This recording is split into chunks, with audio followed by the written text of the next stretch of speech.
Ada orang yang berani belak-belakan, salah. Ada orang yang diam-diam, salah juga. Kan ini kali pertama kita melihat komisaris berani belak-belakan loh. Belak-belakannya belakangan. Ya mau belakangan mau di depan. Nggak bisa, kalau belakangan namanya itu pahlawan kesiangan.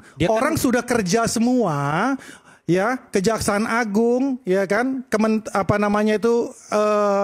Dirut BUMN, Dirut Pertamina udah bekerja, membuka pintu, pemerintah Prabowo udah buka pintu, segala macam. Ini sudah ada tetapkan tersangka, tiba-tiba nongol. Itu namanya kesiangan. Orang sudah mandi, dia ya, nongol udah dipanggil. Karena ditanya. Kalau saya dulu jelaskan saya dulu ya. Kalau saya dulu mau pahlawan kesiangan, mau pahlawan kemalaman, kepagian, itu nggak terlalu penting. Penting, ya, karena Anda tahu nggak? Itu adalah orang ini siap dipanggil oleh kejaksaan untuk dimintai terminologi pahlawan kesiangan itu apa? Dengan kasus itu. Nih, sekarang pertanyaan itu saya. Yang paling penting. Pertanyaannya adalah apakah jaksa akan manggil atau tidak? Itu kan pertanyaannya. Itu satu. Pertanyaannya ke saya kan? Saya izin jawab ya. Bung Emas, saya jawab dulu. Saya jawab dulu. Penting mau siang, mau pagi, mau malam, tengah malam, pagi, nggak terlalu penting tuh. Tahu nggak kriminalnya pahlawan kesiangan itu? Bahwa dia siap pahlawan kesiangan itu bukan pahlawan, tapi orang yang pengen menunggangi perkara ini. Beliau mau mengatakan siap karena sebelumnya KPK juga udah manggil terkait dengan kasus PGN kan. Ahok dipanggil oleh KPK. Datang nggak? Dia datang. Nah itu makanya sekarang kita tunggu seperti yang kita harapkan. Itu satu. Nah yang kedua, Ahok berani nih belak-belakan. Belak-belakannya sekarang. Hendarsam selalu mengutip Erick Thohir dengan membawa nama saya. Dia sendiri nggak berani masuk ke analisa sana. Kenapa? Itu pertanyaan. Sebab apa pertanyaannya? Kalau Hendarsam mau meributkan pahlawan siang, pahlawan tengah, pahlawan malam terkait dengan Ahok, kenapa dia nggak ribut Menteri BUMN? Kok ketemu dengan Jaksa Agung? Itu cara dalam kasus ini tengah diselidiki. Bung Rey, mestinya itu cara berpikir seorang diktator. Itu kenapa? Cara kalau Anda berkuasa, Anda akan cari target, dan kemudian Anda cari alat buktinya untuk mengincar orang itu. Itu yang nggak boleh.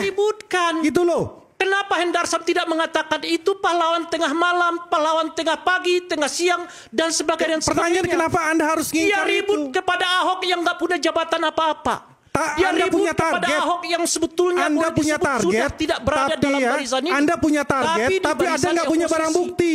Saya itu masalahnya. Perspektif yang cukup positif terhadap Anda punya apa target, Anda punya target, ya orang Hotman, tertentu, Paris. Tapi Anda nggak punya barang bukti. Anda cuma ngelihat dari medsos. Itu masalahnya. Ahok, Anda jangan ribut. Anda ini bukan siapa-siapa, kan kata Bung Hotman. Itu betul. Sebab sekali kamu kena tembak dari peristiwa ini, kamu bakal nggak ada loh yang membentengi. Sebab kamu kan bukan orang presiden, kamu bukan orang partai yang sedang berkuasa, macam-macam. Itu mungkin yang mau disampaikan oleh Hotman. Sebab mungkin Hotman juga mengatakan peristiwa ini enggak hanya soal Ahok sebagai komisaris. Mungkin saja ia melibatkan orang-orang di luar ini, dan tentu saja dia bersifat vertikal, mengingat dananya begitu besar yang dikorup ini, dan semua seperti tidak ada yang tahu. Bagaimana dana yang begitu besar hilang dari negara ini, satu pun tidak ada yang bertanggung jawab, seolah-olah semua tertimpa kepada komisaris. Bung Hotman mengatakan, siapa yang nggak bertanggung jawab? Tunggu, orang udah ada 7 orang tersangka. Sebab kita udah melihat polanya nih. Apa polanya? Udah jadi 7 orang tersangka. Gimana nggak ada yang bertanggung jawab? Gimana ini orang? Akan diungkit masalah-masalah yang terkait ini gawat ini. Sebentar ya. Udah tersangkanya 7 orang. Pertanyaannya kita tanyakan kepada Pak Prabowo. Kerugian negaranya sudah Pak ada. Prabowo, orang-orang di lingkaran Anda sekarang apakah sudah bersih semua atau tidak? Mengapa dalam peristiwa hukum ini kelihatan yang selalu dikejar itu adalah orang-orang oposisi? Loh, kok ke arah situ? Itu pertanyaannya. Satu, saya jelasin ya. Kita mau tanyakan, apakah Pak Prabowo mau menuntaskan kasus pagar bambu? Kok cuma kepala desa? Apakah Pak Prabowo mau menuntaskan dugaan terjadinya pelipatan harta kekayaan yang sudah dilaporkan ke KPK terkait dengan presiden yang sebelumnya? Jangan-jangan cuma ini soal kekuasaan.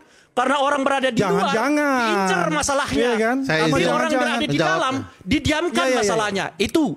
Yang oleh karena itulah saya mengatakan, melihat gejala-gejala ini, Bung Aiman, saya mengatakan, nggak ada ini kelihatan perubahannya. Ini soal kebetulan Anda di luar, dan Anda nggak punya pelindung, recokin lagi, ya udah pakai persoalan hukum.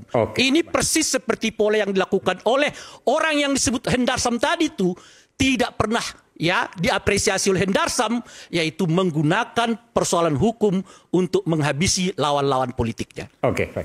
Sebentar, nanti saya pakai data empirik aja. Jadi gampang. Ini kan cuma 1-2 kasus ya. Oh ini politisasi, ya kan? Dianggap segitu. Ada 2 diksi saya pernah sampaikan kan. Ada frasa kriminalisasi dan politisasi. Kalau kriminalisasi itu, ya kan, tindak pidananya ada, ya kan. Tapi itu diada-adakan seperti itu kan. Nah, ini yang dipakai kan diksi politisasi. Sebenarnya orang itu bersalah.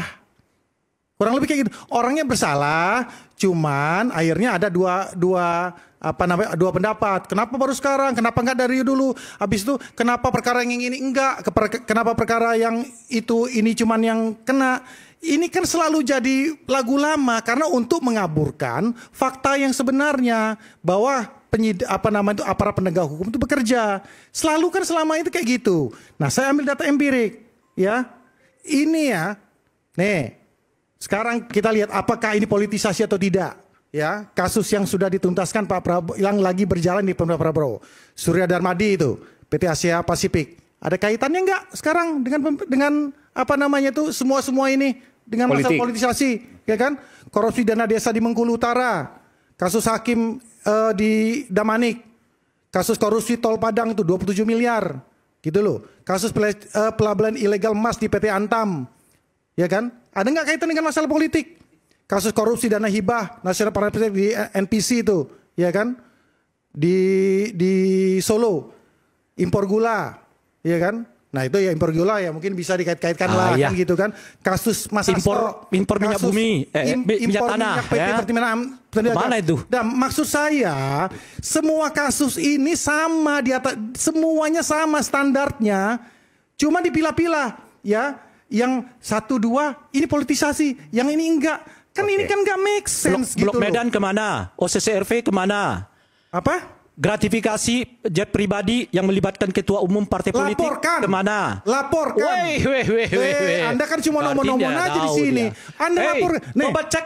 Tadi ada sekarang berapa kali kita melaporkan terkait kasus kita itu siapa? Adanya penggunaan kekayaan yang saya enggak ini ya. Saya enggak ini. Akibat pelaporan itu kawan saya namanya Ubaidillah Badrun akhirnya kemudian tidak lagi menempati posisinya. Itu si Ubaidillah Badrun. Sekarang Anda laporkan apa enggak? Ya, saya 3 kali Ubaidillah melaporkannya. Rangkuti. Tapi Ferry Amsari pesawat jet pribadi yang digunakan Ferry Amsari berani laporkan itu ke KPK. Partai. Ya berani laporkan. Anda enggak. Itu bukan caranya dong konkret. Sekarang Bung Ferry sudah melaporkan Menteri Dalam Negeri. Kita tunggu apakah laporan Bung Ferry ini akan ditindaklanjuti oleh KPK atau tidak.